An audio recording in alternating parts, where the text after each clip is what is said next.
ஒரு இலக்கிய கூட்டம் ஏற்பாடு பண்ணியிருக்கிறோம், நீங்கள் அவசியம் வந்து அதில் பேசணும் அப்படின்னு கேட்டுக்கிட்டார் ஒருத்தர். வேணாங்க, 4 பேருக்கு முன்னாடி வந்து நிற்கிறதுனா எனக்கு ரொம்ப கூச்சமாக இருக்கும் அப்படின்னாரு இவர். ஏன் சார் இன்னமும் குழந்த மாதிரி கூச்சப்படுறீங்களே அப்படின்னார் அவர் ஒரு மாதிரியாக சமாளித்து அனுப்பி வச்சுட்டு அதுக்கப்புறம் அதை பற்றி இவர் யோசித்து பார்த்துருக்கார். சில நிபுணர்கள் எழுதியிருக்கிறத படித்தும் பார்த்துருக்கிறார்.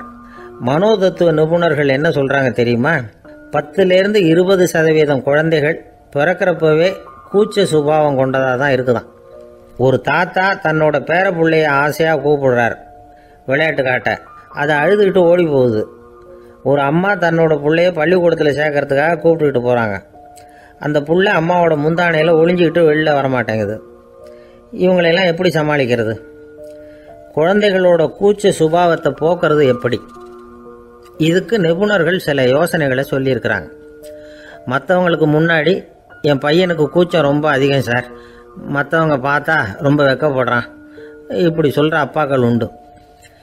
என் பையன் புது மனுஷால பார்த்தா அட்டையாக ஒட்டிக்குவான் சார் அப்படின்னு சொல்கிற அப்பாக்களும் உண்டு. இப்படிலாம் குழந்தைகளுக்கு வந்து முத்திரை குத்துறது ரொம்ப தப்பான். புதுசாக யாராவது வீட்டுக்கு வந்தால் குழந்தை தானாக தன்னோட கூச்சத்தையும் பயத்தையும் போக்கிக்கிட்டு சகஜமாக மாறி வர்றதுக்கு வாய்ப்பு கொடுக்கணுமா. ஒரு கூட்டத்துக்கோ அல்லது சொந்தக்காரங்க கல்யாணத்துக்கோ குழந்தைய அழைச்சிட்டு போகிறீங்க, அங்கே போய் கட்டாயப்படுத்தி குழந்தைய மற்றவங்க கிட்ட பேச சொல்லக்கூடாது. சில சமயம் குழந்தை தானாக தன்னுடைய கூச்ச சுபாவத்தை விட்டு பேசுறதுக்கு முன் வந்தால் அதை பாராட்டணும். குழந்தை கலகலப்பு இல்லாமல் மௌனமாக இருந்ததுன்னா அதையும் கண்டுக்கக்கூடாது. குழந்தை பேச ஆரம்பித்தா அதை ஆர்வத்தோடு கவனிக்க தெரியணும். கலந்து உரையாடுற பழக்கத்தை வீட்லேயே ஆரம்பிக்கலாம். கேட்டதுக்கு பதில் சொல் அப்படின்னு நீங்கள் அதிகாரம் பண்ணிகிட்டு இருக்கக்கூடாது. அது வந்து குழந்தைக்கு பேசுகிற சந்தர்ப்பத்தை குறைச்சிருமா. இப்போ நாம் அதிகாரம் பண்ணால் கேலி செய்கிற பழக்கம் குழந்தைகளை வந்து ரொம்ப பாதிச்சிருமா. பெரியவங்களானதுக்கு அப்புறமும் சில பேர் கூச்சத்தோடவும் பயத்தோடவும் இருக்கிறதுக்கு இதுதான் காரணம். சின்ன வயசில் அவங்கெல்லாம் ஏதாவது கேலிக்கு ஆளாகி இருப்பாங்க. 2வது குழந்தை மூத்த குழந்தைய வந்து கேலிக்கு ஆளாகிற சந்தர்ப்பங்களை கண்டு கேலி பண்ணினா அது இளம் நெஞ்சங்களை விட்டு நீங்கிறதே இல்லையா. எப்பவும் குழந்தையோட நடை உடை பாவனைகளை பற்றி சொல்லிக்கிட்டே இருக்கக்கூடாதான். அதுவே கூச்ச சுபாவத்தை கொண்டுகிட்டு வந்துடுமா. அப்பா எங்கேன்னு யாராவது கேட்டால் இது மாதிரி இன்ன காரியத்துக்காக வெளியில் போயிருக்கார், இத்தனை மணிக்கு திரும்பி வருவார் அப்படின்னு சொல்கிற அளவுக்கு குழந்தைகளை வந்து பழக்கப்படுத்தி வைக்கணும். ஃபோன்லேயே யாராவது விசாரித்தா கூட இது மாதிரி பதில் சொல்லு அப்படின்னு சொல்லணும். சின்ன சின்ன மீட்டிங்கில் 4 வார்த்தை பேச தயார் பண்ணலாம். ஒரு கடையிலையோ அல்லது ஹோட்டல்லையோ ஏதாவது விவரம் கேட்கணும்னா உங்கள் குழந்தைய தைரியமாக அனுப்புங்க. குழந்தைகள் பணிவாகவும் பொறுமையாகவும் விவரம் கேட்குறப்போ கூச்ச சுபாவம் தானாக போயிடும். சின்ன வயசுலேயே இப்படிலாம் பழக்கப்படுத்தினா தான் வருங்காலத்தில் தைரியமாக இந்த சமுதாயத்தில் வாழ முடியும். இல்லைன்னா 60 வயசுலேயும் அடுப்பங்கரையை விட்டு வெளில வர்றதுக்கு கூச்சப்பட்டுக்கிட்டு தான் இருக்க வேண்டியிருக்கும். இந்த காலத்து பிள்ளைங்க எவ்வளவோ பரவாயில்ல, எதுக்கும் தயங்குறதில்ல, கூச்சப்படுறதில்ல. ஒரு அம்மா அடுப்பங்கரையிலேருந்து சத்தம் போட்டாங்க, டேய் ராமு, தயவு பண்ணி அந்த டிவியை நிறுத்துறா, அந்த பெண்ணோட குரல் மகா மோசம், அடுப்பங்கரையில் இருக்கிற என்னாலேயே அதை சகிச்சிக்க முடியல அப்படின்னாங்களாம். உடனே பையன் கொஞ்சம் கூட தயங்காமல் பதில் சொல்கிறான், அம்மா இந்த குரல் டிவியிலேருந்து வரல, எதிர்த்த விட்டு மாமி தான் இங்கே வந்திருக்கிறாங்க, அவங்க தான் இப்போ என்னோட பேசிக்கிட்டு இருக்கிறாங்க அப்படின்னு நான்.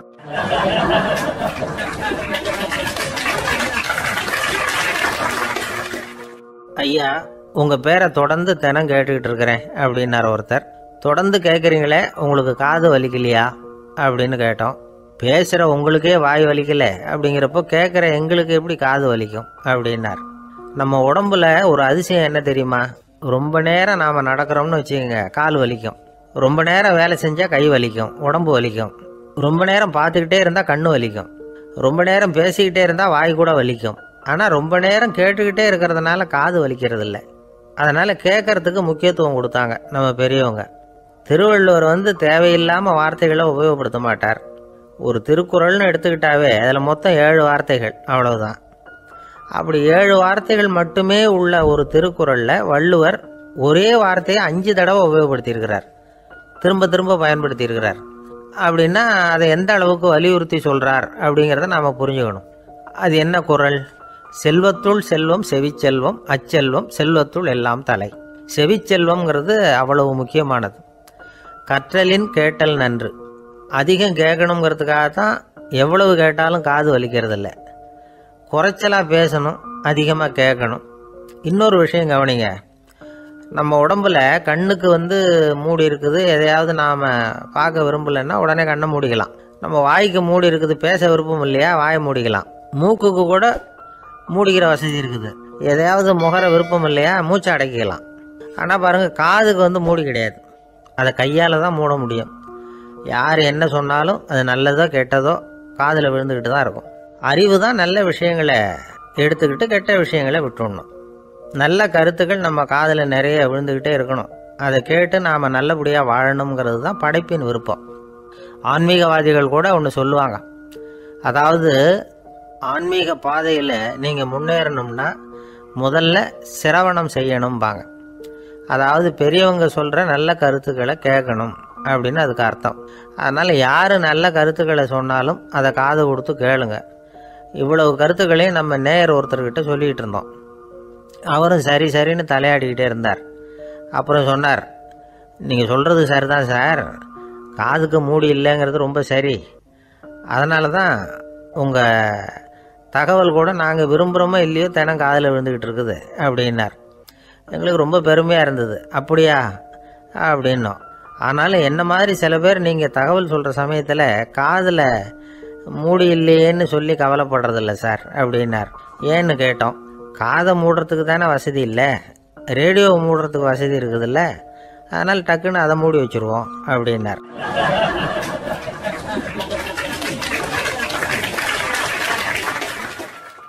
வங்க நாவலாசிரியர் சரத் சந்திரர் ஒரு நண்பர் அவர்கிட்ட வந்தார்.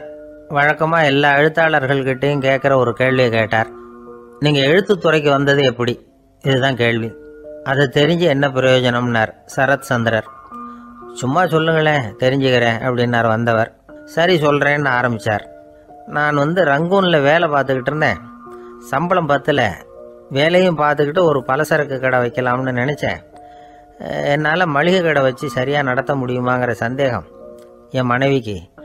அதை சோதனை பண்ணி பார்க்கணுங்கிறதுக்காக சில பொருள்களின் அளவு, அதோட விலை, இப்படி சிலதை சொல்லி எல்லாத்தையும் மனக்கணக்காக கூட்டி போட சொன்னாங்க. என்னால் சரியாக கூட்டி சொல்ல முடியல. உங்களால் மளிகை கடை நடத்த முடியாதுன்னு சொல்லிவிட்டாங்க. உடனே என்ன பண்ணுறது, வேறு வழி இல்லை, கதை எழுத ஆரம்பிச்சிட்டேன் அப்படின்னார். கேட்டவருக்கு சிரிப்பு வந்துட்டு தான். சரத் சந்திரர் ஒரு பக்கம் சீரியஸான நாவல்கள், சிறுகதைகள் எழுதியிருந்தாலும் அவருடைய இன்னொரு பக்கம் வேற விதம். நண்பர்கள்கிட்ட பேசும்பொழுதும் சரி, அவர்களுக்கு கடிதங்கள் எழுதும்போதும் சரி, கேலியும் கிண்டலும் நகைச்சுவை உணர்வும் அதிகமாக இருக்கும். காந்திஜி ஒரு சமயம் கல்கத்தாவுக்கு வந்திருந்தார். தேசபக்தர்கள் பல பேர் அவர்கிட்ட பேசிக்கிட்டு இருந்தாங்க. அப்போது சரத் சந்திரரும் அங்கே இருந்தார். கிரண் சங்கர் ராய் அப்படிங்கிறவரும் அங்கே இருந்தார். அவர் சொன்னாராம், காந்திஜியோட பழகிய முதல் வங்காளி நான் தான். போயர் யுத்த காலத்தில் இவர் லண்டனுக்கு வந்திருந்தப்போ என்கிட்ட தான் வங்காள மொழி கற்றுக்கிட்டார் அப்படின்னாராம். உடனே சரத் சந்திரர் காந்திஜியை பார்த்து, இவர் உங்களுக்கு வங்காள மொழி கற்றுக் கொடுத்தது உண்மைதானா அப்படின்னாராம். ஆமான்னாராம் காந்தி. அதனால தான் உங்களால் வங்காள மொழி கற்றுக்க முடியல அப்படின்னாராம். எல்லாரும் சிரித்தாங்களாம். சரத் சந்திரர் சாம்தா பேர் அப்படிங்கிற கிராமத்தில் தங்கியிருந்தார் ஒரு இலக்கிய நிகழ்ச்சியில் கலந்துக்கிறதுக்காக. அதுக்காக ஒரு கல்கத்தாவுக்கு போக வேண்டிய சூழ்நிலை. அதுக்காக புறப்பட்டார். அந்த சமயத்தில் பின்னாடி இருந்து யாரோ அவரை கூப்பிட்டாங்க. இப்படி கூப்பிட்டவரை பார்த்து இன்னொருத்தர் யாரோ அதட்டி இருக்கிறாங்க. போகிறவரை ஏன் இப்படி கூப்பிடுறீங்க அப்படின்னு. ஏன் கூப்பிட்டா என்னன்னு கேட்டிருக்கார் சரத் சந்திரர். புறப்படுறவங்கள பின்னாடி இருந்து கூப்பிடுறது அபசகுனம், போகிற இடத்துல ஏதாவது ஆபத்து வரலாம் அப்படின்னு அதுக்கு விளக்கம் கொடுத்துருக்கிறார் அவர். உடனே சரத் சந்திரர் சொன்னாராம், இதோ இவங்க என்னை இலக்கிய கூட்டத்துக்கு அழைச்சிட்டு போகிறாங்களே, இதை விட வேற என்ன ஆபத்து வந்துட போகுது அப்படின்னாராம். இப்படி சரத் சந்திரருக்கு இயல்பாகவே நகைச்சுவை உணர்வு உண்டு. அவருடைய நண்பர் ஒருத்தர் வீட்டுக்கு கூப்பிட்டுருந்தார். அங்கே ஒரு கச்சேரிக்கு ஏற்பாடு பண்ணியிருந்தாங்க. சரத் சந்திரருக்கு இயல்பாகவே கச்சேரியில் நீண்ட ஆலோசனையெல்லாம் கேட்கறதுக்கு பொறுமை இருக்காது. அதனால் மெதுவாக பாட போகிறவர் எப்படி அப்படின்னு கேட்டிருக்கார். அவருக்கு ரொம்ப நல்லா பாட தெரியும் அப்படின்னு சொல்லியிருக்கிறாங்க. அதுக்கு சரத் சந்திரர், பாட தெரியுங்கிறது சரி, பாட்டை நிறுத்த தெரியுமா அதை சொல்லுங்கள் முதல்ல அப்படின்னாராம்.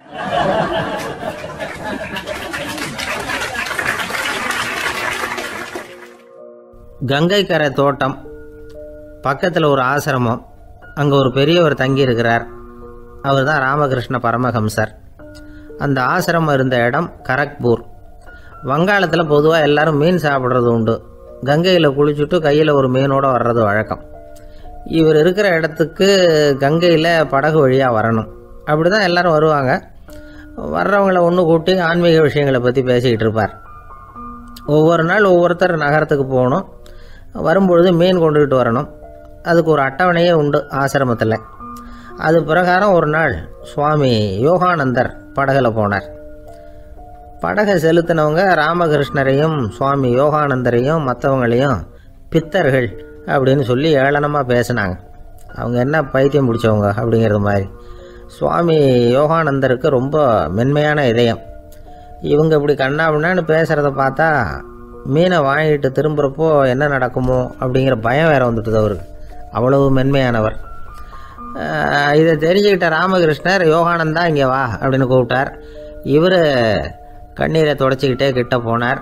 சொன்னார், ஐயா, படகு ஓட்டுறவங்க உங்களை பற்றி மோசமாக பேசுகிறாங்க. என்ன திட்டினா பரவாயில்ல, ஆனால் உங்களை அவங்க திட்டுறாங்க. அதை என்னால் தாங்கிக்க முடியல அப்படின்னார்.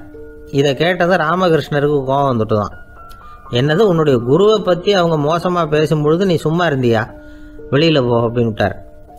குரு நிந்தனை செய்கிறப்போ அதை கேட்டுக்கிட்டு சும்மா இருக்கலாமா? குரு நிந்தனையை கேட்டால் பாவம் இல்லையா? என்னை தூற்றும் போது அவங்க பாவம் செய்கிறாங்க. அதை கேட்டுக்கிட்டு நீ சும்மா இருந்தால் நீயும் பாவம் செய்கிற அப்படின்னாராம். அடுத்த நாள் சுவாமி நிரஞ்சனானந்தர் போக வேண்டிய நாள். இவர் படகுல போகும்பொழுதும் அதே மாதிரி நடந்து தான். அவங்க மோசமாக பேச ஆரம்பித்தாங்க, திட்ட ஆரம்பித்தாங்க. அப்படி கேலி பண்ண ஒருத்தனை இவர் என்ன பண்ணார், பலார்னு கன்னத்தில் அரைஞ்சிட்டார். இன்னொருத்தனை கங்கையில் தூக்கி எறியறதுக்கும் தயாராகிட்டார். அதுக்கப்புறம் அவங்க யாரும் வாயை திறக்கலை. மீன் வாங்கிட்டு வர்றப்பவும் படகுல ஒரே அமைதி. அவ்வளவு பயம் அவங்களுக்கு. ராமகிருஷ்ணர் கூப்பிட்டு விசாரித்தார் என்ன நடந்ததுன்னு. இவர் சொன்னார், அவர் யோகானந்தா போகும்பொழுது என்ன நடந்ததோ அப்படியே தான் இப்போவும் நடந்தது. குரு நிந்தனை செய்கிறத கேட்டுக்கிட்டு நான் சும்மா இருப்பேனா? ஒருத்தனை அப்படியே அரைஞ்சுட்டேன், இன்னொருத்தனை ஆற்றுல தூக்கி போட்டுருவேன்னு பயமுறுத்தினேன், அவ்வளவுதான் அப்படின்னாராம். இப்போவும் ராமகிருஷ்ணருக்கு கோபம் வந்துட்டு தான். என்ன இது, அணியறது காஷாயம், இருக்கிறது ஆசிரமம், உனக்கு இவ்வளவு கோபம் வந்ததுன்னா அப்புறம் என்னத்துக்கு ஆசிரமத்தில் இருக்கணும்? பிரம்மச்சாரி எப்பவும் அமைதியாக இருக்கணும் அப்படின்னு அறிவுரை சொன்னாராம் ராமகிருஷ்ணர். அப்போ இவர் கேட்டாராம், ஏங்க அவருக்கு ஒரு விதமான அறிவுரை சொன்னீங்க, எனக்கு வேறு விதமாக அறிவுரை சொல்கிறீங்க, இதில் எது உண்மை அப்படின்னு கேட்டிருக்கார். இதுக்கு ராமகிருஷ்ணர் சொன்ன பதில் என்னென்னா, அட அசடே, சக்கரத்தில் காற்று அதிகமாக இருந்தால் குறைக்கணும், குறைச்சலாக இருந்தால் கூட்டணும். அவன் சாது, அவனுக்கு அதிக உணர்ச்சி தேவை, உனக்கு படபடப்பு அதிகம், உனக்கு பொறுமை தேவை அப்படின்னாராம். இதில் உள்ள கருத்து என்னென்னா, கல்விங்கிறது எப்படின்னா அதை சூழ்நிலைக்கு தகுந்த மாதிரி கற்பிக்கணும். எல்லாருக்கும் ஒரே மாதிரி கற்பிக்கக்கூடாது. கேட்குற ஒரு தகுதி, புரிஞ்சுக்கிற திறமை, இதை பொறுத்து கல்வி அமையணும். ஆரம்ப காலத்தில் ஒரு குரு, அப்போ ஒரு சீடன் இருந்தான். அது வேடிக்கையான குரு, வேடிக்கையான சீடன். ஒரு ஆசிரமம். ஒரு நாள் ஒருத்தன் அவசரமாக அந்த குருவை தேடி வந்திருக்கிறான். என்ன விஷயம்னு விசாரித்தார் குரு. உங்கள் சீடர் என்னை அடிச்சுட்டார் அப்படின்னு புகார் பண்ணானா அந்த ஆள். குரு சீடனை கூப்பிட்டார். அடிச்சியா இந்த ஆளை அப்படின்னு கேட்டாராம். ஆமான் இருக்கான் சீடன். ஏன் அடிச்சே அப்படின்னு கேட்டாராம்.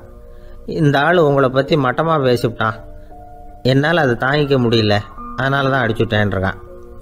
அப்படி என்ன பேசினா அப்படின்னு கேட்டாராம். உன்னுடைய குருநாதர் இப்போல்லாம் அர்த்தமில்லாமல் பேச ஆரம்பிச்சுட்டார் அப்படின்னு சொல்லிவிட்டான், அதனால தான் அடிச்சுட்டேன் அப்படின்னு நானான். அதுக்காக அடித்தே அப்படின்னாரான். நான் அதுக்காக அடிக்கலை குருவே, இப்போல்லாம் நீங்கள் அர்த்தம் இல்லாமல் பேசுகிறதாக அவன் சொல்கிறான், அப்படின்னா இது வரைக்கும் நீங்கள் அர்த்தத்தோடு பேசினதாகத்தானே அர்த்தம், அது தப்பு தானே, அதனால தான் அடித்தேன் அப்படின்னு நானான்.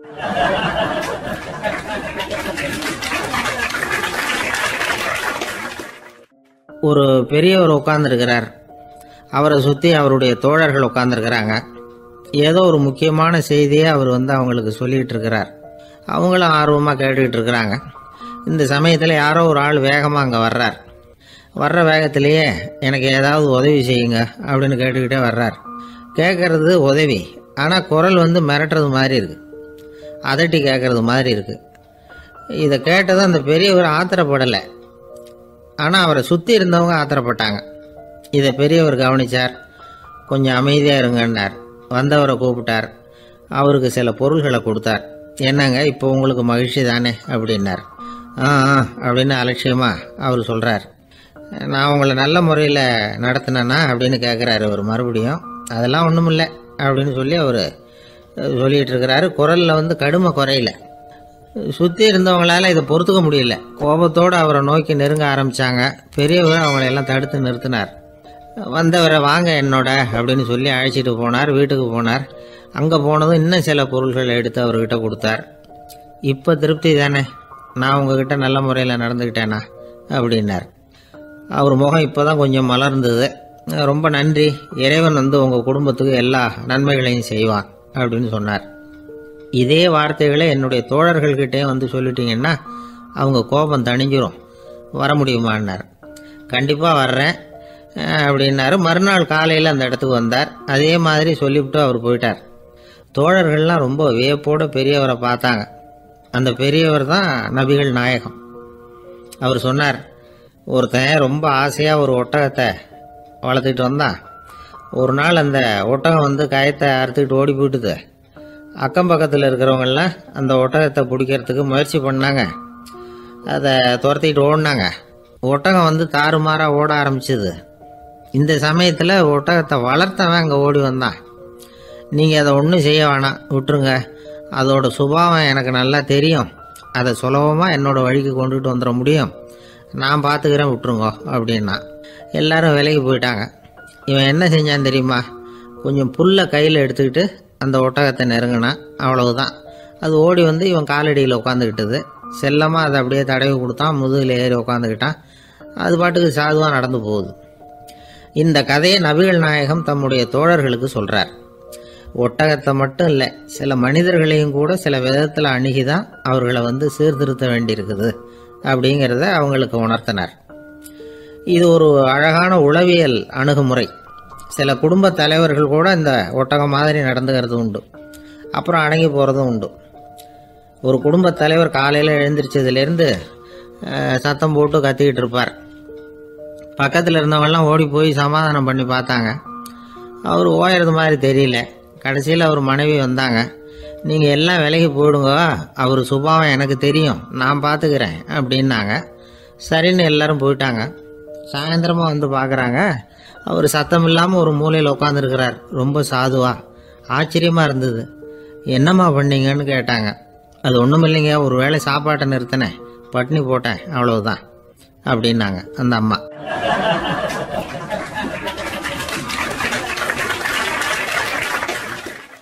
தேசத்து மேலையும் தாய்மொழி பேர்லையும் செலுத்துற அன்புக்கு அபிமானம்னு பேர்.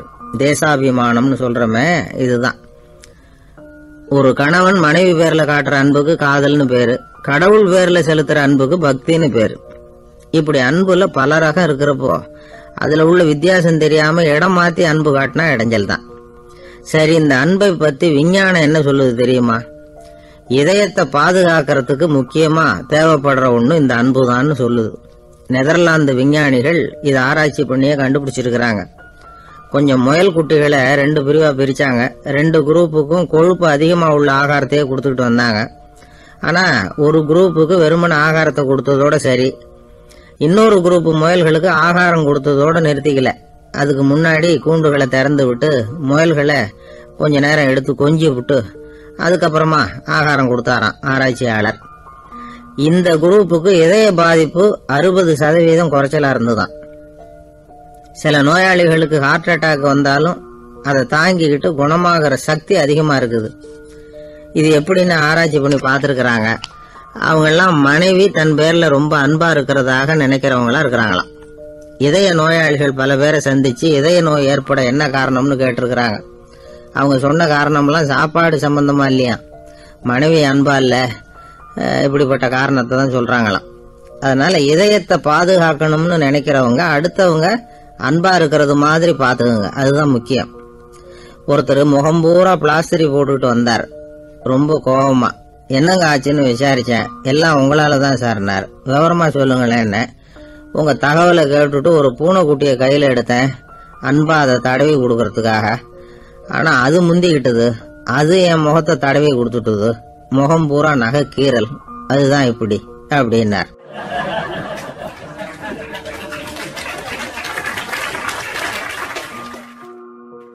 அமெரிக்க ஜனாதிபதி ஆப்ரஹாம் லிங்கன் ஒரு நாள் தன்னோட கோச்சு வண்டியில் தலைநகரான வாஷிங்டனுக்கு போயிட்டு இருக்கிறார்.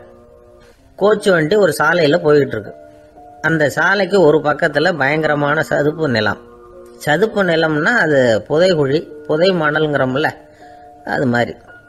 அந்த சதுப்பு நிலத்தில் யாராவது மாட்டிக்கிட்டா அவ்வளவுதான், ஆளை கொஞ்சம் கொஞ்சமாக உள்ள அமுக்கிவிடும். தப்பிச்சு கரையேறது கஷ்டம். அப்படிப்பட்ட நிலம் அது. ஆப்ரஹாம் லிங்கன் ஏதோ ஒரு முக்கியமான அரசாங்க வேலையாக போயிட்டு திரும்பி வந்துட்டு இருக்கிறார். அதனால் அந்த சமயத்தில் அவர் விலை வசந்த ஆடைகளை அணிஞ்சிருக்கிறார். அப்படி அவர் அந்த கோச்சு வண்டியில் வந்துகிட்டு இருக்கிறாரு. அந்த சமயத்தில் ஒரு காட்சி அவர் கண்ணில் போட்டுட்டுது. என்ன தெரியுமா? ரோட்டுக்கு பக்கத்தில் இருந்த சதுப்பு நிலத்தில் ஒரு இளம் பன்றி குட்டி சிக்கிக்கிட்டு தவிச்சிக்கிட்டு இருக்குது. பரிதாபமாக கத்திக்கிட்டு இருக்குது. அதை பார்த்தார் லிங்கன். அவருக்கு என்ன மாதிரி ஆயிட்டுது. உடனே வண்டியை நிறுத்த சொன்னார். கீழே இறங்கினார். தன்னோட விலை வசந்த ஆடைகளை பற்றி லட்சியம் பண்ணவே இல்லை. தனக்கே ஆபத்து வரலாம்ங்கிறத பற்றியும் கவலைப்படலை. தான் ஒரு குடியரசுத் தலைவருங்கிறத பற்றியும் அவர் நினச்சி பார்க்கல. நேராக அந்த சதுப்பு நிலம் பக்கமாக போனார். அந்த சேத்துல இறங்கி பன்றிக்குட்டியை காப்பாற்றி கரைக்கு கொண்டுட்டு வந்து சேர்த்துட்டார். அதுக்கப்புறம் நிம்மதியாக கோச்சு வண்டியில் ஏறி வெள்ள மாளிகைக்கு வந்து சேர்ந்தார். ட்ரெஸ்ஸு, உடம்பு பூரா சேறு சகதி. பார்க்குறவங்களுக்கெல்லாம் ஆச்சரியமாக போச்சு. அவங்களுக்கு ஒன்றும் புரியல. இவர் நேராக ட்ரெஸ்ஸு மாற்றிக்கிறதுக்காக போனார். கோச்சு வண்டி ஓட்டிகிட்டு வந்தவங்கிட்ட போய் எல்லாரும் கேட்டாங்க என்ன ஆச்சு அப்படின்னு. அவர் வர்ற வழியில் நடந்த விவரத்தை சொன்னார்.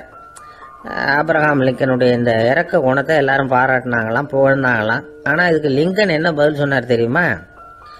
தயவு பண்ணி இந்த புகழ்ச்சியான பேச்சையெல்லாம் ஒதுக்குங்க, அதெல்லாம் வேணாம். அந்த சின்ன பிராணி சகதியில் மாட்டிக்கிட்டு துடிச்சிக்கிட்டு இருந்தது, அதை பார்த்தேன்.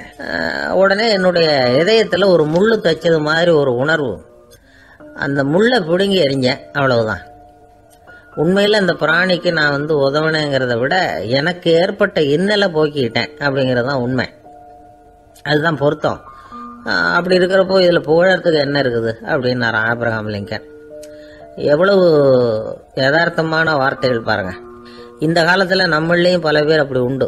நீச்சல் தெரியாத ஒரு ஆள் தண்ணியில் இறங்கிட்டான். தண்ணி ஆழம்ங்கிறது அப்புறமா தான் தெரிஞ்சுது. தத்தளிக்க ஆரம்பிச்சுட்டான். வாழ் வாழ்னு கத்துறான். கரையில் நின்றுட்டு இருந்த ஒருத்தர் இதை பார்த்தார். உடனே அவருக்கு இதயத்தில் முள்ளு தைச்சது மாதிரி ஒரு உணர்வு. உடனே குபீர்னு தண்ணியில் பாய்ஞ்சார். அவரை காப்பாற்றி கரைக்கு கொண்டுட்டு வந்து சேர்த்தார். இதை பார்த்துக்கிட்டு இருந்த இன்னொருத்தர் காப்பாற்றின அந்த ஆளை பாராட்டி புகழ்ந்தார். என்ன புகழாதீங்க சார் அப்படின்னார் அவர். ஏன்னு கேட்டார் இவர். நான் அந்த ஆளை ஏன் காப்பாற்றினேன் தெரியுமா? அவன் நேற்றுக்கு என்கிட்ட 300 ரூபா கடன் வாங்கியிருக்கிறான். இவன் தண்ணியில் போட்டான்னா நான் கொடுத்த கடனும் தண்ணியில் போடும். அதனால தான் விழுந்து காப்பாற்றினேன் அப்படின்னா அந்த ஆள்.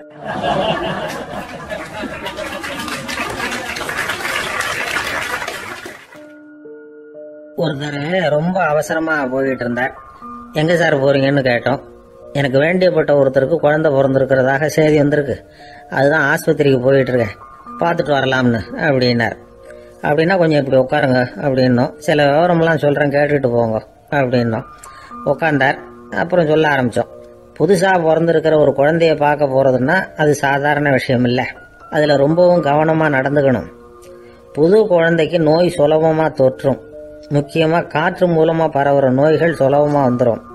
அதனால் நமக்கு உடம்பு சரியில்லைன்னா குழந்தைய விட்டு கொஞ்சம் தள்ளியே இருக்கிறது தான் நல்லது. பெரியவங்களை பொறுத்த வரைக்கும் சாதாரணமாக உள்ள ஒரு கிருமி கூட குழந்தைய பொறுத்த வரைக்கும் ரொம்ப மோசமான ஒரு கிருமியாக இருக்கும். சில வெளிநாடுகளில் எப்படி தெரியுமா? பிறந்த குழந்தை தூங்கிக்கிட்டு இருக்கிற ஒரு ரூமுக்கு போகணும்னா போகிறவங்க முகமூடி போட்டுக்கணும், காலணிகளை மாற்றிக்கணும், அவ்வளவு சுத்தமாக உள்ளே போய் பார்த்துட்டு வரணும். பொதுவாக சில ஆஸ்பத்திரிகளில் பார்த்தீங்கன்னா பார்வையாளர்கள் நேரத்தில் விசிட்டிங் ஹவர்ஸ் தாயை விட்டு குழந்தைய தனியாக பிரித்து வச்சுருவாங்க. எதுக்குன்னு நினைக்கிறீங்க? அந்த நேரம் பல பேர் வருவாங்க போவாங்க. அவங்க கை கால் சுத்தமாக இருக்காது.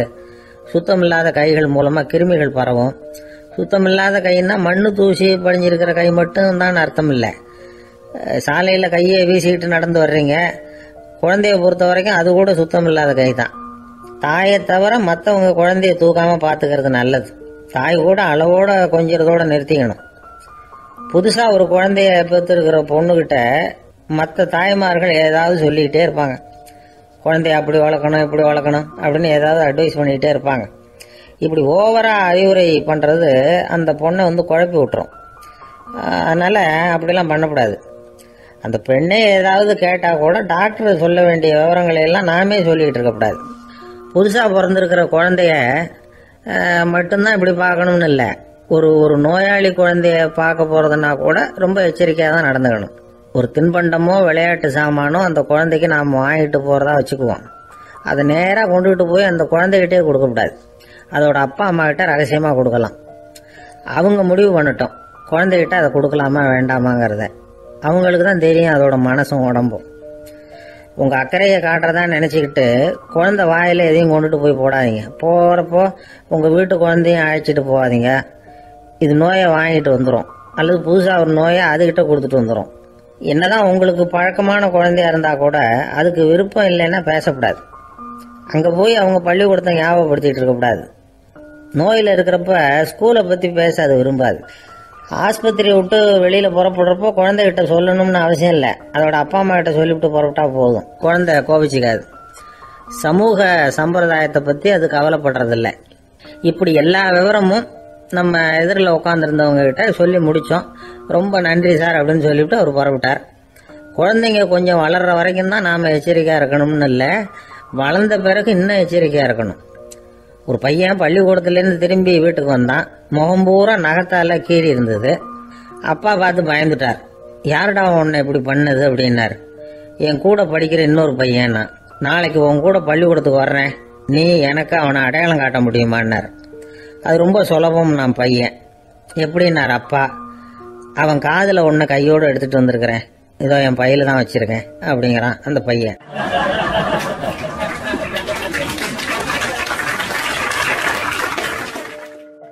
ஒருத்தர் இருக்கார், நல்ல உத்தியோகத்தில் தான் இருக்கிறார்.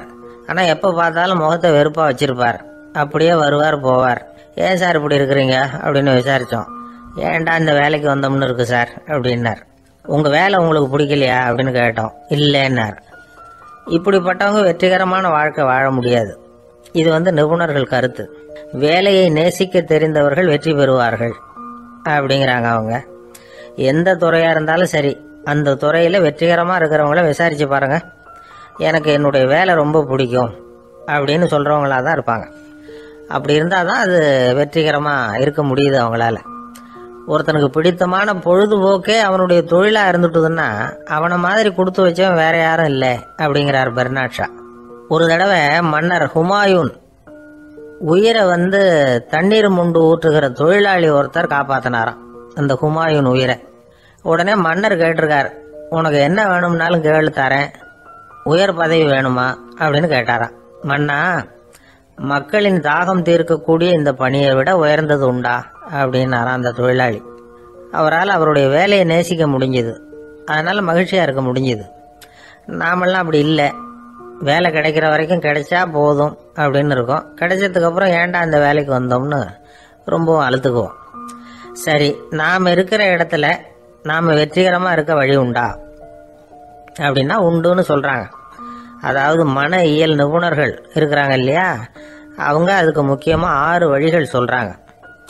நீங்கள் ஒரு அலுவலகத்தில் வேலை பார்க்குறவரா அப்படின்னா இதை கேளுங்க. அதாவது உங்கள் மேலதிகாரி எதிர்பார்ப்புக்கு தகுந்த மாதிரி உங்கள் வேலை இருக்குதா? அப்படி இல்லைன்னா முதல்ல உங்கள் வேலையின் தரம் உயரணும். உங்களுக்கு மேலே கீழே வேலை பார்க்குற பணியாளர்கள்கிட்ட நல்ல விதமாக பழகுறீங்களா? அந்த உறவு முறையில் ஏதாவது குறை இருந்தால் அதை கண்டுபிடிச்சி சரி பண்ணுங்க. நம்பிக்கைக்கு உரியவர் அப்படின்னு நீங்கள் பேர் எடுக்கணும். நீங்கள் எடுக்கிற முடிவு நல்ல முடிவாக தான் இருக்கும் அப்படின்னு அடுத்தவங்க சொல்லணும். உங்கள் தோற்றத்துக்கு முக்கியத்துவம் கொடுங்க. இது மனம் உடல் ரெண்டும் சம்மந்தப்பட்டது. அதனால் மனசையும் ஆரோக்கியமாக வச்சுருக்கணும், உடம்பையும் ஆரோக்கியமாக வச்சுருக்கணும். உங்களுடைய நிர்வாகம் செயல்படுற விதத்தை நல்லா புரிஞ்சு வச்சுக்கணும். உங்களுடைய நிர்வாகம் இப்போ ஒரு காரியம் செய்யுதுன்னு வச்சுங்க, ஏன் அப்படி செய்யுது, எதுக்காக அப்படி செய்யுது அதனுடைய குறிக்கோள் என்ன, அது நீடிக்கிறதுக்கு காரணம் என்ன, இதையெல்லாம் தெரிஞ்சுக்கணும். சிரிப்புக்கு வஞ்சகம் பண்ணக்கூடாது. நல்லா சிரிக்கணும், அப்போ தான் அது திரும்ப கிடைக்கும். கடந்த கால தோல்வியை பற்றி கவலைப்படக்கூடாது. முதலாளி விருப்பம் தெரிஞ்சு நடந்துக்கிறது நல்லது தான். அதுக்காக காக்கா பிடிக்கணுங்கிற அவசியம் இல்லை. உங்களுக்கு ஒரு பொறுப்பான வேலை கிடைக்குது, உடனே சத்தம் குழப்பம் அப்படின்னு சூழ்நிலையை இறுக்கமாக ஆக்கிடக்கூடாது. எந்த சூழலையும் இயல்பாக கையாளக்கூடியவர் அப்படிங்கிறத காட்டணும். இதெல்லாம் உங்கள் துறையில் நீங்கள் வெற்றி பெற நிபுணர்கள் சொல்கிற யோசனைகள். இவ்வளவு விவரமும் சொல்லிவிட்டு ஒருத்தரை பார்த்து கேட்டோம், இப்போ சொல்லுங்க, நீங்கள் செய்கிற வேலை உங்களுக்கு பிடிச்சிருக்குதா அப்படின்னா. ரொம்ப ரொம்ப பிடிச்சிருக்குது அப்படின்னார். சரி, என்ன செஞ்சிட்டு இருக்கிறீங்க அப்படின்னு கேட்டோம். சும்மா தான் இருக்கிறேன் அப்படின்னார் அவர்.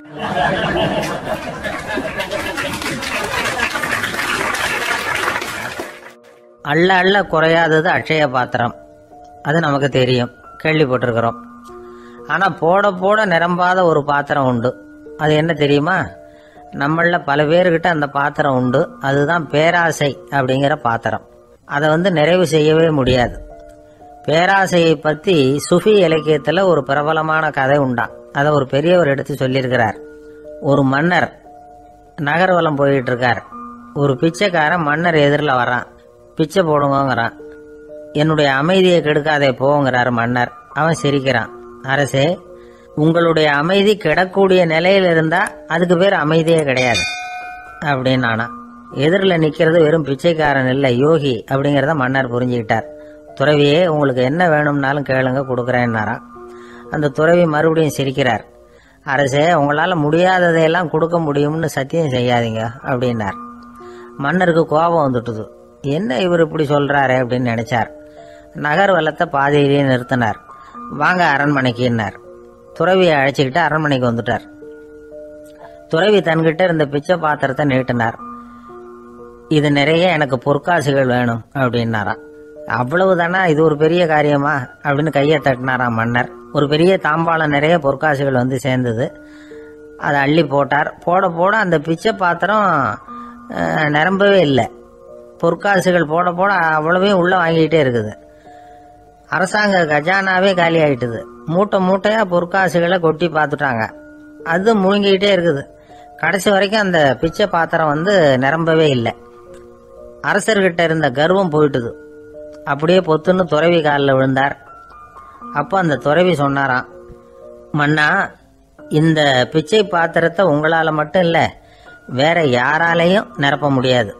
அதுக்கு என்ன காரணம்னா, இது சாதாரண பிச்சை பாத்திரம் இல்லை, பேராசைகளோட வாழ்ந்து செத்து போன ஒரு மனிதனின் மண்டை ஓடுது அப்படின்னாராம். பாருங்க, இதுதான் அந்த சுஃபி இலக்கிய கதை.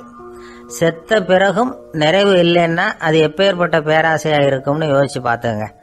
நம்மளும் ஒருத்தர் கல்யாணம் பண்ணிக்க பொண்ணு பார்த்துக்கிட்டு இருந்தார். அழகு, அறிவு, படிப்பு எதுவும் தேவையில்லை, பணம் மட்டும் இருந்தா போதும் அப்படின்னு பார்க்குறவங்க கிட்ட எல்லாம் சொல்லி வச்சார். ரொம்ப நாளைக்கு அப்புறம் ஒரு பணக்காரர் கிடைச்சார். அவர் சொன்னார், இதை பாருங்க, எனக்கு 20 வயசுல ஒரு மகள், அவளை நீங்க கல்யாணம் பண்ணிக்கிட்டா 2 லட்சம் பணம் கொடுப்பேன். 25 வயசுல ஒரு பொண்ணு, அவளை கல்யாணம் பண்ணிக்கிட்டா 2.5 லட்சம் தருவேன். 30 வயசுல ஒரு பொண்ணு இருக்கா, அவளை கல்யாணம் பண்ணிக்கிட்டா 3 லட்சம் தருவேன். என்ன சொல்ற அப்படின்னாராம். இவன் கொஞ்ச நேரம் யோசிச்சு பார்த்துருக்கான். அதுக்கப்புறம் மெதுவாக அவரை நிமிர்ந்து பார்த்து, ஏன் சார், உங்ககிட்ட 50 வயசுல ஏதாவது பொண்ணு இருக்கா அப்படின்னு கேட்டானா.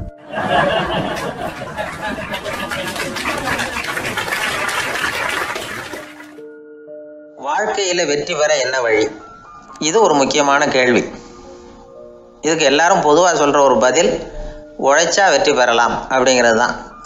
வாழ்க்கையில் வெற்றி பெற உழைப்பு மட்டும் இருந்தால் போதாது, நேர்மையும் வேணும் அப்படிங்கிறார் பால் ஹாஃப்மேன்.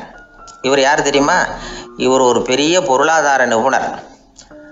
2வது உலகப் போர் முடிஞ்ச சமயம் அப்போ இவர் அமெரிக்காவின் நிதி ஆலோசகராக இருந்தார். தன்னுடைய வாழ்க்கையில் நடந்த பழைய நிகழ்ச்சி ஒன்று அவர் சொன்னார். இளம் வயசில் படித்து முடித்ததும் அவர் வேலை தேடிக்கிட்டு இருந்தாராம். அப்போது ஒரு கால்நடை வைத்தியர்கிட்ட போய் வேலை கேட்டிருக்கார். இவர் அங்கே போன சமயத்தில் அந்த டாக்டர் தன்னுடைய பழைய கார் ஒன்றை விற்பனை செய்யறதுக்காக வேற ஒருத்தர்கிட்ட பேரம் பேசிக்கிட்டு இருந்தார். வாங்க வந்தவர் இவர்கிட்ட அந்த காரை பற்றின விவரம்லாம் கேட்டுக்கிட்டு இருந்தார். கார் வந்து நல்ல நிலைமையில் இருக்குமா அப்படிங்கிற கவலை அவருக்கு. எல்லா விவரங்களையும் கேட்டுக்கிட்டு அவர் கடைசியாக சொன்னார், டாக்டர், இந்த காரை நீங்களே என்னுடைய ஊருக்கு வந்து ஓட்டிகிட்டு வர வேண்டியது. கார் எந்த ரிப்பேரும் ஆகாமல் என்னுடைய ஊருக்கு வந்து சேர்ந்துட்டுதுன்னா அங்கேயே நான் பணம் கொடுத்து இந்த காரை வாங்கிக்கிறேன் அப்படின்னார். நம்ம கார் அவ்வளோ தூரத்துக்கு வழியில் எந்த கோளாறும் இல்லாமல் போய் சேருமா அப்படிங்கிற சந்தேகம் டாக்டருக்கு. அவர் என்ன செஞ்சார் தெரியுமா? தன்கிட்ட வேலை கேட்டு வந்திருந்த இளைஞர் பால் ஹாஃப்மேனை கூப்பிட்டார். அவர்கிட்ட சொன்னார், இதை பாருப்பா, இந்த காரை நீ அவருடைய ஊர் வரைக்கும் நல்லபடியாக ஓட்டிகிட்டு போய் சேர்த்துட்டீன்னா உனக்கு நான் வேலை கொடுத்து விட்றேன். அது மட்டும் இல்லை, காரு விற்கிற தொகையில் கமிஷனும் கொடுக்குறேன், என்ன சம்மதமா அப்படின்னு கேட்டார். ஹாஃப்மேன் யோசனை பண்ணார். அதுக்கப்புறம் சரின்னு சொல்லி சம்மதிச்சார். கொஞ்ச நேரத்தில் அவரும் கார் வாங்க வந்தவரும் புறப்பட்டாங்க. இவர் ரொம்ப சிரமப்பட்டு வழியில் எங்கேயும் நிறுத்தாமல் காரை ரொம்ப சாமர்த்தியமாக ஓட்டிகிட்டு போய் சேர்த்துட்டார். இவரை அழைச்சிக்கிட்டு வீட்டுக்குள்ளே போனார். அப்புறம் கேட்டார், இதை பார்ப்பா, இப்போ சொல்லு, இந்த காரோட நிலைமை இப்போ எப்படி இருக்குது? உண்மையிலேயே இது நல்ல நிலைமையில் இருக்குதா? உன்னுடைய மனசாட்சிப்படி பதில் சொல் அப்படின்னார். இவரும் உடனே காரு நல்ல நிலைமையில தான் இருக்குது அப்படின்னு சொல்கிறதுக்கு வாயை திறந்தார்.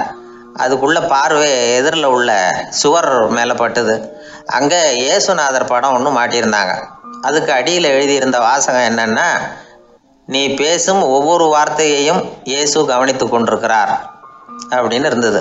அந்த வரிகளை பார்த்தார். உடனே காரு சரியில்லை அப்படிங்கிற உண்மையை சொல்லிவிட்டார். இவர் இப்படி சொன்னதும் இவரை ரொம்ப ஆச்சரியமாக பார்த்தார். இவர்கிட்ட இருந்த நேர்மை அவரை சிந்திக்க வச்சது. உன்னுடைய நேர்மையை பாராட்டுறேன், உனக்கு கமிஷன் கிடைக்கணுங்கிறதுக்காகவே நான் இந்த காரை வாங்கிக்கிறேன்னார். இப்போது அவர் திகைச்சு போய் நின்னார். மறுபடியும் அவர் சொன்னார், நீ காரை ஓட்டிகிட்டு வரும்பொழுதே உன்னுடைய திறமையை பார்த்தேன், உனக்கு விருப்பம் இருந்தால் நீ என்கிட்டயே வேலைக்கு சேர்ந்துடலாம் அப்படின்னார். பால் ஹாஃப்மேன் அவர்கிட்ட வேலைக்கு சேர்ந்தார். படிப்படியாக முன்னேறினார். கடைசியில் பார்த்தீங்கன்னா அமெரிக்காவினுடைய நிதி ஆலோசகராக ஆனார். அதுக்கப்புறம் அவர் அந்த பழைய சம்பவத்தை எப்பவும் மறக்கிறதில்ல, அடிக்கடி சொல்கிறது உண்டு. அதனால் இதிலேருந்து நாம் தெரிஞ்சுக்க வேண்டியது என்னென்னா, வாழ்க்கையில் முன்னுக்கு வரணும்னா உழைப்பு மட்டும் போதாது, நேர்மையும் வேணும். ஆனால் இந்த காலத்தில் சிலருடைய நேர்மை நமக்கு ஆச்சரியமாக கூட இருக்கும். ஒருத்தர் புஸ்தக கடை வச்சுருந்தார். ரொம்ப நேரமாக தேடி ஒரு புத்தகத்தை கையில் எடுத்தார். அதுக்கு பில் போட சொன்னார். அந்த புத்தக கடைக்கு வந்த இன்னொருத்தர் பில் போடுறவர், சார், இந்த புத்தகம் மகா அறுவை, மகா மட்டம், இது வேணாம், உங்களுக்கு வேறு ஏதாவது ஒன்று பாருங்கன்னார். புத்தக கடை வச்சிருக்கிறவரே இப்படி சொன்னார். வாங்க வந்தவர் இவர் ஆச்சரியமாக பார்த்தார். உங்கள் நேர்மையை பாராட்டுறேன், அது சரி, இந்த புத்தகத்தை ஏற்கனவே நீங்கள் படித்து பார்த்துட்டீங்களான்னு கேட்டார். அதை படித்து வேற பார்க்கணுமான்னார். அப்புறம் எப்படி இது மகாமட்டம்னு சொல்கிறீங்க அப்படின்னார். அதை எழுதினவனே நான் தான் சார் அப்படின்னார் அவர். இது ஒரு விதமான நேர்மையை ஒத்துக்கிறது. எப்படி இருந்தாலும் வாழ்க்கையில் உழைப்பும் நேர்மையும் உயர்வதற்கு வழிகள். உழைப்பை விட நேர்மை முக்கியம் அப்படிங்கிறத புரிந்து கொண்டால் வாழ்க்கையில் வெற்றி நிச்சயம்.